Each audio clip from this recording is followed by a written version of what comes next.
friends, it is Miss Allender, and today we're going to be talking about generating equivalent expressions. So right away, we're going to talk about equivalent expressions. So when you think of equivalent, you think of same. It's the same value. So we're going to be taking expressions and making new ones that have the same value. So the way we do that is through three properties. They're called the properties of operation. There's commutative, associative, and distributive. All these properties look a little bit different and they mean just a little bit different things. So when I first look at commutative property, that is going to be the change in order, okay? So this is the change in order. The change in order does not affect the answer. So if you look over here, this only works for addition and multiplication. So A plus B equals B plus A. No matter what numbers you plug in there, your answer is still going to be the same, even if you change the order. That is same with multiplication. A times B is going to be the same thing if you switch the order to B times A. So let's think about that. Say you have 5 for A and 3 for B.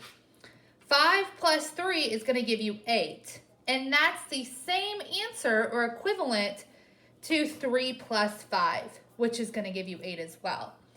So commutative change. Remember the C's. It's only changing the order, okay? Associative is just a little bit different. Instead of changing the order, we're changing the grouping.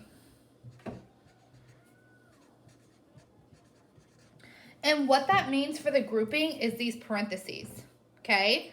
So if you look here, again, it only works for multiplication and addition. But if we plugged in numbers for A and B, if we added A plus B, parenthesis plus C, it's going to be the same answer if we do A plus parentheses B plus C. So again, it's not changing the order because again, we see A, B, C, but we're changing the grouping, the where we're putting the parentheses, okay? So that is that one. Distributive is personally my favorite. That is where you're going to give, okay? So you're going to give the number outside of the parentheses or outside of the grouping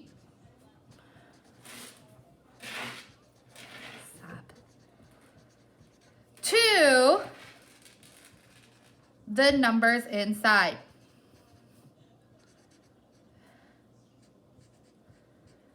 Okay, so for example, say you have 5 out here, you're going to be giving it to a B and C. Okay, so remember commutative is the change in the order, not the change in the answer. Associative is the change in the grouping.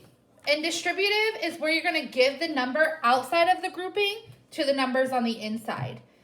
So I know I just gave a whole bunch of information out to you. And you guys are probably like, well, how does this apply to us when creating equivalent expressions? So I'm going to give us some examples. Okay, we're going to take these examples and we're going to use these different properties to create equivalent expressions. So right away, when I see this first example, 5 parentheses x plus 4, okay, I'm going to look at that and I'm going to be like, okay, which property am I going to use? Okay, well, I see a number outside of the parenthesis. So I'm most likely going to use the distributive property.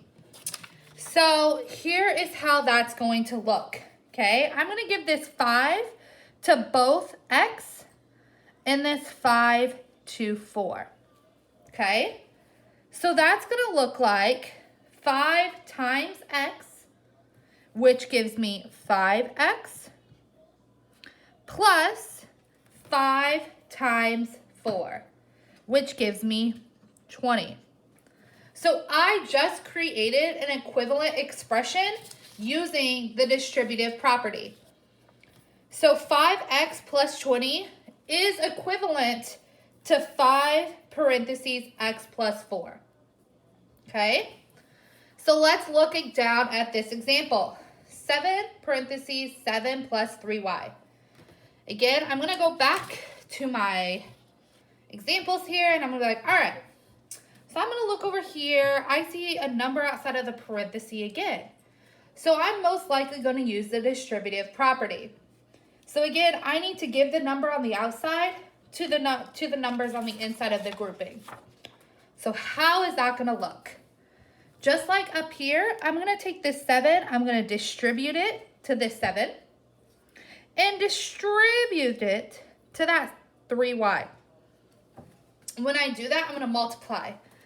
7 times 7 is 49, plus 7 times 3. Okay, 7 times 3 is 21. 21y. Again, I'm not changing the value. I'm creating an equivalent expression.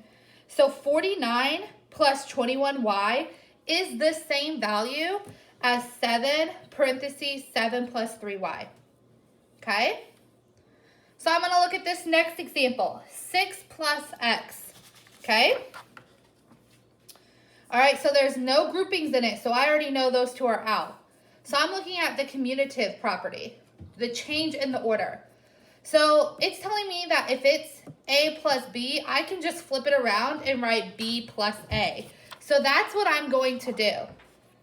So I'm just going to flip this and write x plus 6. Okay? So let's look at this last example here. 5 times parentheses 3 times 7. Okay? So it's there. This one has no grouping, so that one's out. Okay, so it's between associative and distributive. Well, distributive, there's normally a number right outside the parentheses. When I look at this example, the number is not right outside of the parentheses. There's a multiplication there. But if I look at this problem, I see that there's a number and then a multiplication. So more than likely, I'm going to use the associative property, which is the change in the grouping. Okay, so instead of 5 times 3 times 7, with the 3 and the 7 in parentheses, I'm going to now switch that to parentheses 5 times 3 times 7. Okay? Again, I'm not changing the value, I'm just changing the groupings so that we can create an equivalent expression. So here are examples again. On your workshop practice, you guys are going to be taking some examples and you're going to be making equivalent expressions using the 3 properties of operations. Let's review these one more time. Commutative is the change in order.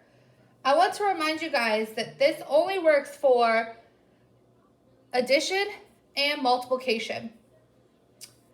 Associative is the change in the grouping. Those are the parentheses, okay? And remember again, this can only work for addition and multiplication. And distributive, just like you're distributing something to somebody, you're giving the number from this outside grouping to the ones on the inside, okay? So that was a lot of information and a lot to throw at you guys. So please make sure that you reach out if you have any questions about generating equivalent expressions. And good luck.